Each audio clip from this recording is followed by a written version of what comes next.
We are being split up by dictators and autocrats, so it really shouldn't be the case, but we need to stand there, all 27, and the EU institutions. It's not just one autocratic government and another one, but they really build links, they bundle together, they strengthen each other, they help each other out. We also need to bundle together and become stronger.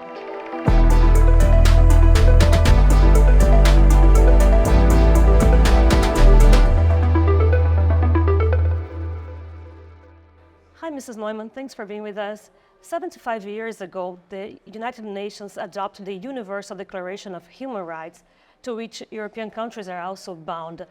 This parliament has constantly been raising the alert for a worsening situation on human rights. You are the vice chair of the parliament's subcommittee on human rights. Could you explain to us how the situation has changed in the past years compared to 75 years ago? What we have seen 75 years ago was a paramount shift in how the world is being perceived, because before the Universal Declaration of Human Rights, there was a discussion about the rights of states or groups such as armies or the Jews. But for the first time with this declaration, it was the individual human being that was attributed rights. So the idea wasn't that a state has rights or that a certain group has rights, but it's really each and every individual human being, and that was such a major shift. Now they have the right to life to start with, but they also have the right to education, the right to food, the right to political freedom, such as the freedom of expression. So that is what we managed 75 years ago as one of the core learnings of the horrible things that happened during World War II. And since then, more and more states have adopted the concept of human rights, but also more and more people became cognizant of the rights they have and now demand it, for example, vis-à-vis their governments.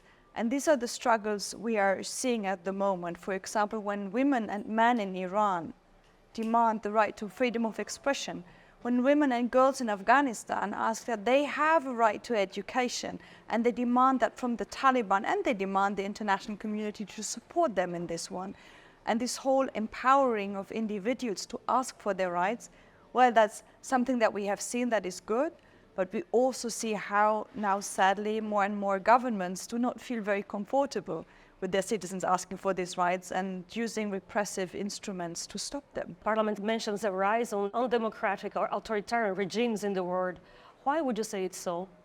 Well, we see authoritarian regimes to some degree becoming more. So some are shifting that have been more democratic, and now we see more attacks again on civil society. And frankly said, not just globally, but also in the European Union.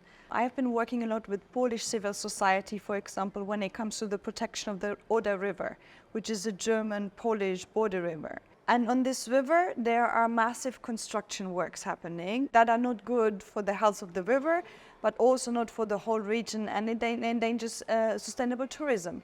And then we have seen about 2 years ago this massive fish kill. So many fishes were dying from river poisoning.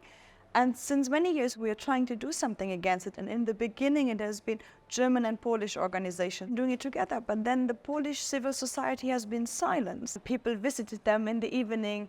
Some were fired from their jobs. Some had their windows stolen. So that more and more, they were afraid to actually voice their protests and their resistance. And now with the new Polish, hopefully a new Polish government, we have hope that we can do this German-Polish thing again. But this is inside the European Union at the border, but we see that globally. I mean, look at the situation in Afghanistan, where women for 20 years have been fighting for their right for education, for their right to have jobs.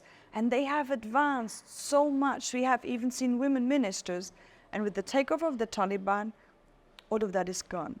And what we see, and this really worries me, is that it's not just one autocratic government and another one, but they really build links, they bundle together, they strengthen each other, they help each other out.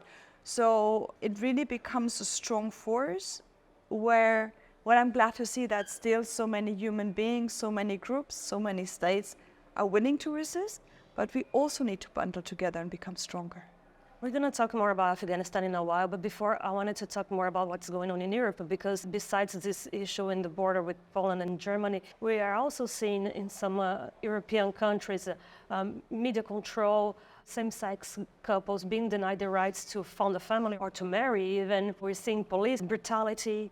How can the European Union ensure that human rights are respected in its own countries? Are there enough mechanisms for that? We also see that opposition politicians, journalists are spied upon with spyware in at least 5 EU member states. So we see all these threats to very fundamental human rights. And well, inside the European Union, we call it fundamental rights, or not human rights. It's a bit of a language thing, and we have the Fundamental Rights Agency that is tracking, for example, how well member states are implementing the human rights.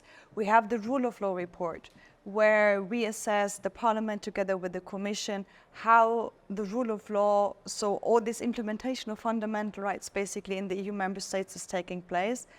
And we often have resolutions in the Parliament where we comment on the situation, where we say the independence of the judiciary is a problem in Hungary, it's a problem in Poland, where we say the freedom of the media is a problem in Malta. It's a problem in Hungary. So we call member states out, and then we have a mechanism of accountability. We saw first sanctions where some of the money that should have gone to Poland, that should have gone to Hungary, was actually withheld. I think we could do more. I think we should do more. We should also be more proactive and stronger to confront countries that are not willing to uphold these fundamental rights of their citizens. But we already have something in place. And since 2009, European countries are also bound to the EU Charter of Fundamental Rights. Why was it necessary to have a specific set of human rights parameters for the European Union besides the UN? How does it complement the UN Universal Declaration? So the UN Universal Declaration is soon to be 75 years old. We have seen new developments since then, for example, in the field of internet, so data protection, citizens' protection, protection of political freedoms in the internet. We have seen that the way we treat our world, how the climate crisis is evolving, actually affects human rights of citizens. So we need to take this whole aspect of environmental rights better into account. And the rights of indigenous groups. So these are things that have developed in the last 75 years and that the EU Charter is trying to take into account. But what may be even more important is that the Universal Declaration on Human Rights, it's not legally binding. So member states can sign up to it and then they commit to it, but it doesn't have concrete effects. You can ask for justice if you have the impression that your rights are violated, that people, institutions, states could be sanctioned. And this is exactly the gap that the EU Charter is filling, because this one, it's legally binding for the EU member states.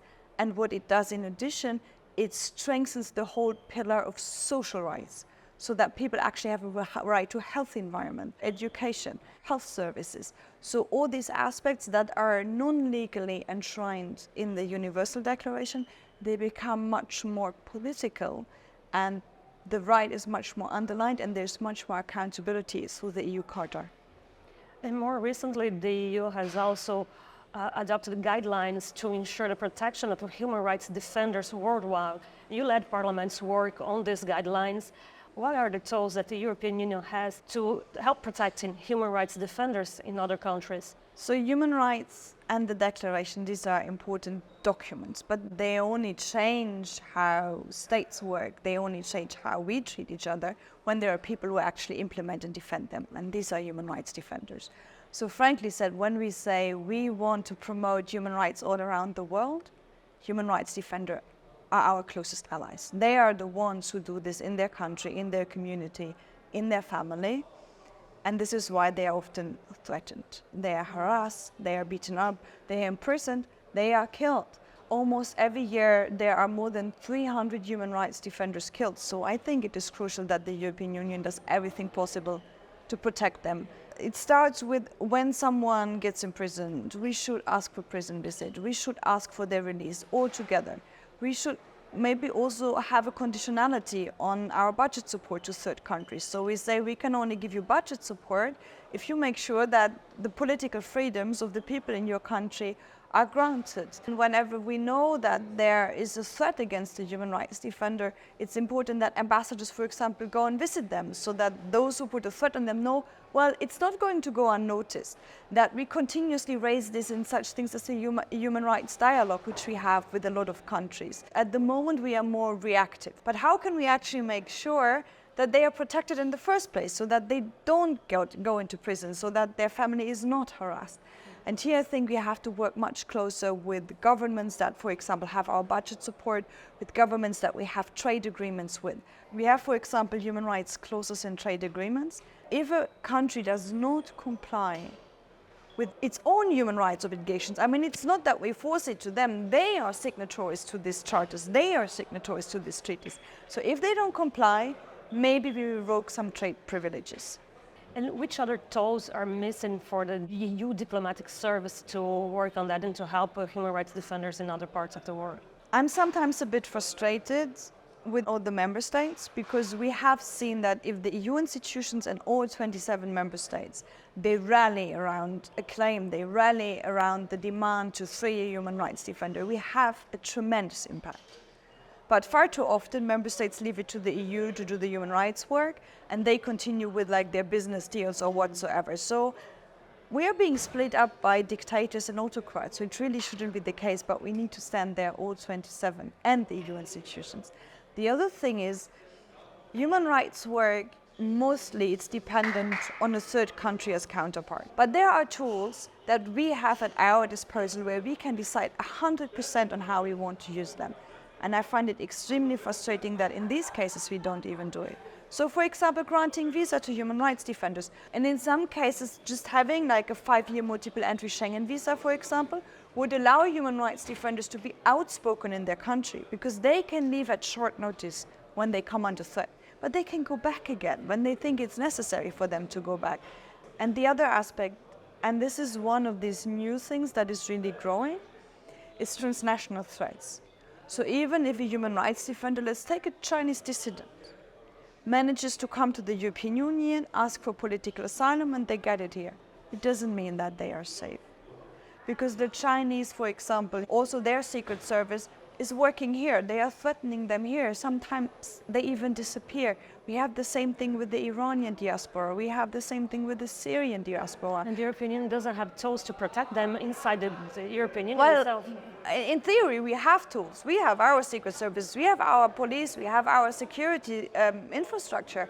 But they are not enough aware of the situation, and they are not giving enough resources to protect these people, which I really think we need to step it up. And then the third aspect, also highly frustrating, we just spoke about spyware.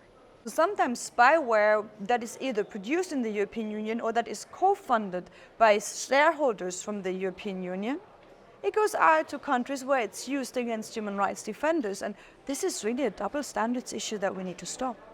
Discussing human rights issues, we cannot avoid talking about what's going on right now in Israel, Palestine, Nagorno-Karabakh, Ukraine, Iran, Afghanistan, as you mentioned. What is the European Parliament's role on such delicate stances? Well, I think first of all, our role is to raise awareness about these issues, to be very clear that wherever we see human rights violations around the world, we are not silent. We are having resolutions where we call on member states, but also the EU institutions to be proactive, to also take a stand. And that is something I learned over the last 4 years, how important it is for people whose rights are violated in their own countries. Women in Iran, in their own context, governments would say, oh, it doesn't really exist. No, we are not doing that. It's just a lie. It's like a gaslighting strategy. And if we stand in the European Parliament and we say, no, we see what is happening, we name it as what it is, terror, for example, and we clearly demand consequences, it gives them a lot of strength. But aside of this symbolic thing, it is indeed important that we call on the member states and the EU institutions to take concrete actions. Often we demand for targeted sanctions.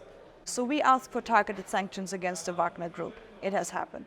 We asked to terrorist the Revolutionary Guards. This has not happened, but what we are still seeing is a lot of targeted sanctions against members of the Revolutionary Guard. We asked to withhold budget if a government is systematically violating human rights, to withhold budget support. So these things are happening in the parliament, and often they have a consequence. You've been very active claiming for women's rights in Afghanistan. You've been to the country twice.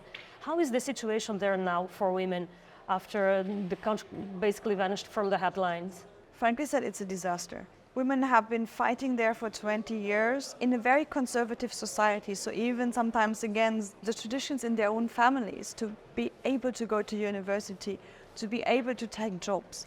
And then Taliban took over, and within like a stroke, it was all gone. So right now, they are not allowed to go to school, they are not allowed to go to university, they are banned from a lot of jobs. They are harassed in the streets, they can only travel if they have a mahram, so a male family member going with them. All rights are basically taken away from them, and it limits them to being a housewife in the house and giving birth to children. If you take it out of your free will, it's a perfectly fine life option, but if that is all that you can choose from, it's really a huge problem, and you see many suicides, you see trauma, you see depression. What could the European Union do more to help women in Afghanistan, women to secure their rights in Afghanistan? I think it is important that we continue to have this very strong stance towards the Taliban, to say, well, as long as you don't recognize half of your population, we are not going to recognize you as legitimate government of this country. So to be very clear, there's not going to be any normalization with the Taliban. And also in non-bureaucratic and creative ways, because the situation is so drastic, how we can support women that are still trying to stand up to Taliban. So women that organize online teaching because girls can't go to school. Women that want to succeed in the business sector. At the moment, they are not given visa to sell their products at trade fairs here. To support women who run health stations for women. Why can't they get unbureaucratic funding? To help when we see secret schools, to help citizens journalism, so we get proper information from the remote areas in the country. There are a lot of people in Afghanistan who decided to stay, who said, we already picked up the fight with the Taliban once, we are going to do it again. And I think we have to really make sure that we support them also financially with everything we can. And to loosen the very bureaucratic approach that we have at the moment. I mean, imagine a woman running a secret school in Afghanistan. So a school for girls that, of course, is secret because officially you're not allowed to do that. She has to buy gasoline to run the generator. She has to buy paper and books so that the girls can write. If she needs to have a receipt for all of this, every receipt that she brings can help identify someone who supports her, can bring that person to the death penalty. So why do we force these people to still bring receipts for $100? So this is really something where we need to discuss how can we adapt the way we do our funding to the needs on the ground. Women's rights is also a big problem in Iran, and European Parliament in a few weeks will hand the Sakharov Prize for freedom of thought to the movements of Iranian women, and in honor of the memory of Mahsa Amini, the young lady whose death in the hands of the moral police led to the whole uprising in Iran. How do you expect this prize will support this movement for women's rights in Iran? It is very difficult for people at the moment to demonstrate inside Iran, although the vast majority, more than 80%, want to see this regime gone. So sometimes it is our role in the parliament then to give another platform to these kind of movements, to these kinds of struggles, and I hope this is what we will do in December. And I hope it will also help us to increase the pressure on the European Union External Action Service, because there we clearly have a conflict and a fight, because the Parliament's position is quite clear. We shouldn't enter into negotiation with the regime that terrorizes its own people. It is quite clear that they belong on the terror list, the Revolutionary Guards. It's quite clear that we need to support civil society inside and outside of the country in their struggle against the regime. And it is very clear that we need more visa, especially for those protesters that have been injured, because the regime really shoots into the face of young women just on purpose to make others shy away from protesting. And they should really be able to get proper treatment medical treatment inside the European Union. And to conclude this interview, could you please explain to us, to people watching this video, what is the Sakharov Prize for Freedom of Thought and how it has helped past winners on their causes? The Sakharov Prize for Freedom of Thought is given once a year by the European Parliament to either a movement such as the Women Life Freedom Movement, or to individual human rights defenders? Well, first of all, to recognize the tremendous work they do in the field of human rights, especially in the field of political freedoms, to raise awareness about the specific cause for which they are fighting, but also with this visibility and awareness, just provide protection for them or support them in their struggle. Petras Ostrevicius and me, we have nominated for this year 3 education rights activists from Afghanistan, Mathieu Lavesa, Marcia Amiri, and Parashtu Hakim. They have been, because of their education rights activism, in very difficult situation. Mathieu Lavesa has been in prison without any reason given. Parashtu Hakim had to flee into exile, but it was difficult for her, for example, to register her NGO and work from here. And Marcia Amiri was stuck in transit. And since we did the nomination, just because it raised awareness, Mathieu Lavesa has been released. I don't know if it was because of the nomination or not, but the nomination clearly sent the signal to the Taliban, we will not forget about him, even if you lock him away. Parashtu Hakim has now all the support she needs to make her NGO work from within Europe. And Marcia Amiri finally got her visa to come to Europe so that she can also run her NGO from here and continue to support the girls and the women back in Afghanistan. So these are the little things that we can sometimes do with a prize such as the Sakharov Prize to improve the situations of not just these 3 people. They are the ones who really can change the system. So if we help, for example, one of them to continue run their online courses, it means education to another 4,000 Afghan women and girls who then can play different roles in their families. And it's this butterfly effect. I mean, some of them, they really can change the system and the course of their countries. And I'm so glad that we have this prize and this possibility to support them wherever we can. That gives some hope. Thank you very much. From the House of European History in Brussels, I'm Marcia Bizzotto, and this is Hannah Neumann, the Vice Chair of the Subcommittee on Human Rights in Parliament. Thank you for having me.